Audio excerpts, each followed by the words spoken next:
What is going on, guys? Welcome back to the channel. Today we're gonna be working on Panda like usual, but today's a little different. Today I wanted to do an upgrade that really needed to be done, and I bought brakes, and not just any brakes. These are the factory whatever disc brakes that can come with the truck. I don't think I've ever changed the fluid or updated the fluid on the factory whatever brakes come on for the four-wheel disc, and whatever is factory up front. And you probably can't see it because it's a little dark, but I already painted them. They look okay, not too crazy, but I did an all right job. Not like fantastic, not super shitty, but okay at best. But painted them red. These are the 2020 front brakes. And then these here are they're like 1980 something. They're the 15-inch conversion for the rear, because Panda has a drag pack coming. I don't want to say it until it gets here and until it's installed, but Panda got a drag pack coming, and it's a 15-inch in the rear. I don't want to tell you the brand, I just want to surprise everyone. You can see that these things are a little worn. You got some funky wear patterns going all over them. They had a little bit of warping, especially when I was slamming on the brakes like hard. You could feel the whole truck, it was shaking. In comparison, the rotor is as big as the rotor and caliper on the old setup. Pretty crazy. Quick little update, just pulled the whole caliper and caliper bracket off. I used a 18 millimeter socket to pull these off, putting the spacer, this is an M14 spacer from Home Depot, and should be able to just bolt this thing up there now. Dang, yo, look at this thing. Yo, big ass brakes. So this one is only a 2-pod on a singular side. So the caliper on the stock trucks, you have one piston and one piston. This one, you have one piston, one piston, one piston, one piston. So you got a 4-piston in there. Oh, you can see what the brakes look like. I didn't do a very good job taping this off, but guess what? You'll never see it, except for right now. Look how nice the dang! What? Look at that! Damn, Panda! Getting some gosh dang upgrades. Look at this thing. Yo, this looks nice.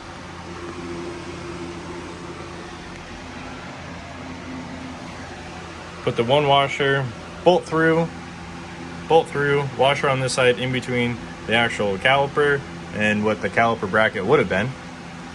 Put some Loctite on this. Dude, this looks so cool. I thought about sanding this piece off, but I don't know. Oh. My hands are dirty. I already got this thing dirty. It's alright. Dang. So we're working on the driver's side now.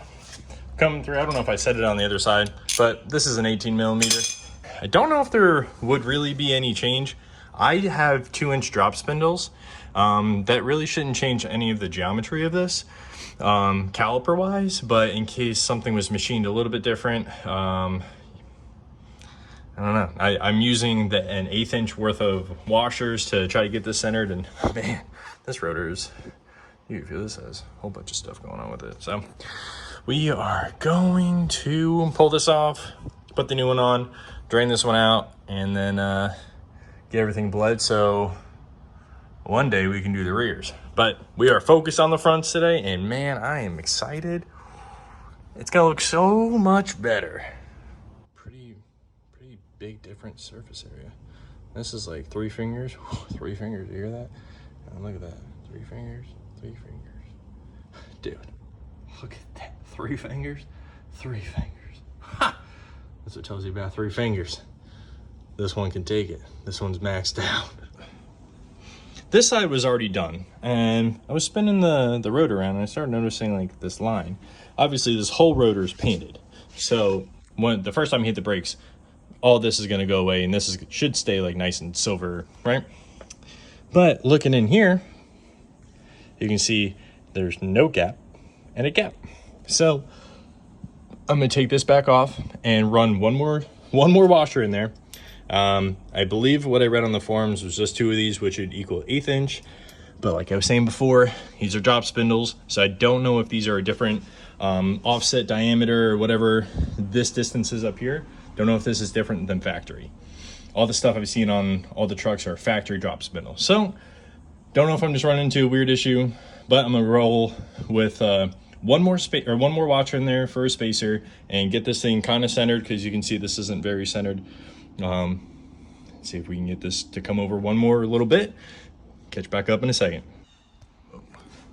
So now that I got 3 of them in there, this thing doesn't touch. So obviously it's touching right now because there's nothing against it, but push that over. I don't know what size gap that is, but it looks similar to the one that's on that side. And that looks like it's dead even now. I had the same issue on this side.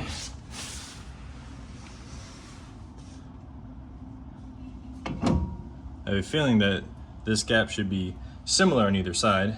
Again, this isn't a factory part of my truck, but I push against this, I don't get this scraping anymore, and this is scraping on the inside. So that probably wouldn't have been good. So we space this out, and this seems like we're all good now. I can always take these back off because I still need to bleed this, but I was kind of mocking this up before I bled everything and had any more issues. You guys can see what these look like off the truck. These are 285 35 22s. So if I put my hand right in the center, can't touch either side. I got small hands, I guess.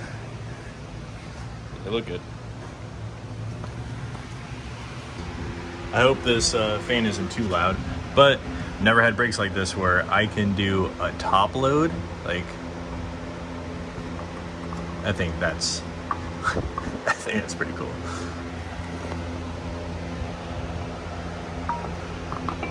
Now, let me mess with this. Well, I don't know either. It was so difficult doing it before, but now they just slide in and out. Oh. As I say that, there we go. Man, these brakes are coming out nice. Jesus.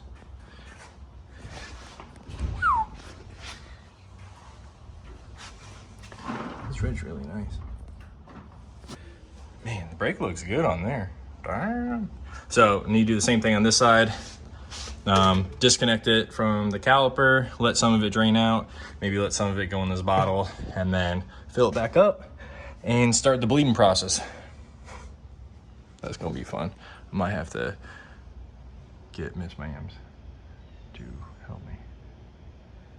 I'm trying to hurry some of this up, only because, I mean, it's starting to get a little late out there. It's not super dark, but it makes in here look way darker than it actually is.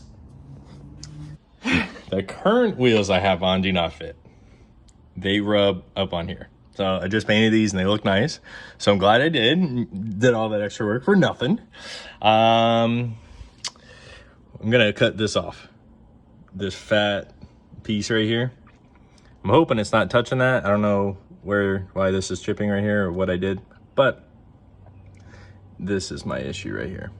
And I don't know if the drag wheels are gonna be hitting on this, but if they don't, whatever. But I'm cutting this off either way. So cut this off and then shave it down and sand it and have to repaint it. But that's what happens, I guess, when you're trying to do some custom work. Let's see where they're hitting off on, if we can see it. This is where they're hitting.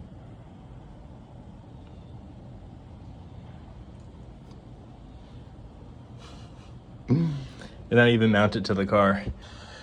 You live and you learn. So I don't know if any of the people that follow this channel, if they got 2019 trucks, but if they do, I don't know if these fit or if it's just because of the conversion. But if they don't, good to go for you guys, but not for me. So between the two, we run a spacer or a washer, and I ran 2, but 2 didn't seem to be good because it puts this line in here, so it's touching somewhere. So I put 3 and that was okay. And I had 3 of them on here, and I was curious because I wanted to see if me changing the spacing from 2 to 3 washers, if that would do anything, and it still hit the rim. So I know that's an issue, but I'm stuck right now. So that's where I'm gonna have to leave it off, I guess. I will have to cut this, and I'll probably start on the next video cutting this and then probably doing the 15-inch conversion for the back. But until then, guys, like and subscribe, and I'll catch you guys next time. See you guys later.